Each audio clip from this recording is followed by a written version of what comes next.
محترم ناظرین، کیا آپ جانتے ہیں کہ فحش فلمیں بنانے والے اداکاروں کو خنزیر کا گوشت کیوں کھلایا جاتا ہے؟ کیا یہی گوشت مغربی دنیا میں فحاشی کا سبب بن رہا ہے؟ مغربی دنیا میں خنزیر کے گوشت کا اتنا زیادہ استعمال کیوں ہوتا ہے؟ اللہ تعالیٰ نے خنزیر کے گوشت کو اتنا سختی سے حرام کیوں قرار دیا ہے؟ اس جانور کی تخلیق کا اصل مقصد کیا تھا؟ میڈیکل سائنس اس جانور کے متعلق کیا کہتی ہے؟ ان تمام سوالات کے جوابات جاننے کے لیے اس ویڈیو کو آخر تک ضرور دیکھیے گا، اور اگر آپ اس چینل پر نئے ہیں تو اس کو سبسکرائب کیجیے گا۔ محترم ناظرین، ہم اپنے موضوع کی طرف بڑھتے ہیں۔ اسلام ایک مکمل طور پر دین فطرت ہے۔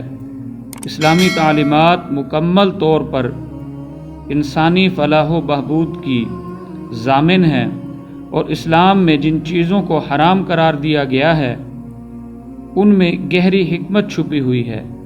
اگر حرام کی ہوئی چیزوں کا لوگ استعمال کریں گے تو ضروری بات ہے کہ اس کا نقصان بھی ہوگا۔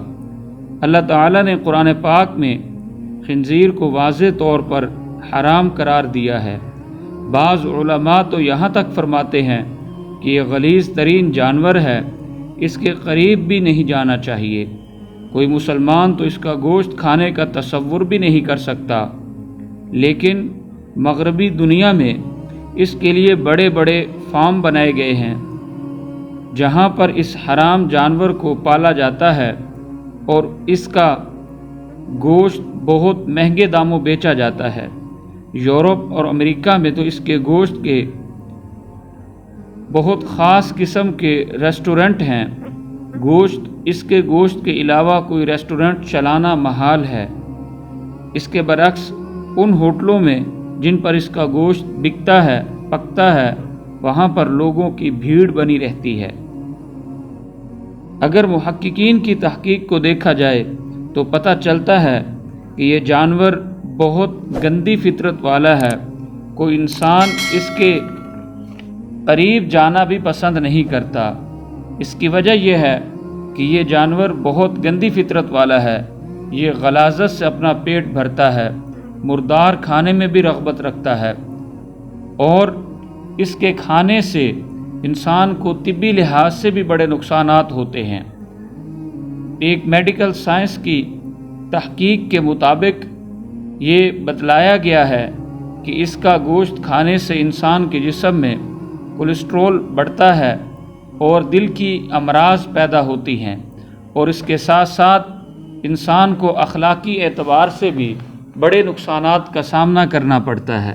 مثال کے طور پر اس کا گوشت کھانے سے انسانی غیرت جاتی رہتی ہے، اور بد اخلاقی انسان کی طبیعت اور مزاج بن جاتی ہے۔ اسی وجہ سے فحش فلموں میں کام کرنے والے لوگ اس کا گوشت کھاتے بھی ہیں اور ان کو کھلایا بھی جاتا ہے تاکہ وہ کھل کر بے غیرتی کا مظاہرہ کر سکیں۔ اس کا گوشت کھائے بغیر وہ بے غیرتی کا اس طرح مظاہرہ نہیں کر سکتے جس طرح وہ کرنا چاہتے ہیں۔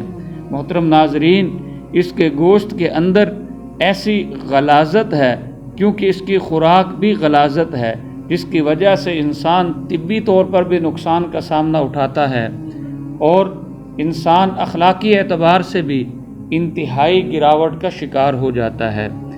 تو سوال باقی یہ رہا کہ اس کو پیدا کرنے کا پھر مقصد کیا ہے؟ تو اس کا جواب ہم آپ کو دے چکے ہیں، کیونکہ یہ جانور بڑی بڑی غلاظتوں کے ڈھیر بھی کھا جاتا ہے، اور اس کے ساتھ ساتھ حشرات الارض میں موذی جانور سانپ بچھو وغیرہ کو بھی کھاتا ہے۔ اس لیے اللہ تعالیٰ نے اس کو پیدا کیا ہے۔ اللہ تعالیٰ کے احکام کے اندر بڑی حکمت ہے۔ اللہ پاک ہم سب کو اپنے احکام کے مطابق زندگی گزارنے کی توفیق عطا فرمائے، اور ان جیسی غلاظتوں سے بچنے کی توفیق عطا فرمائے۔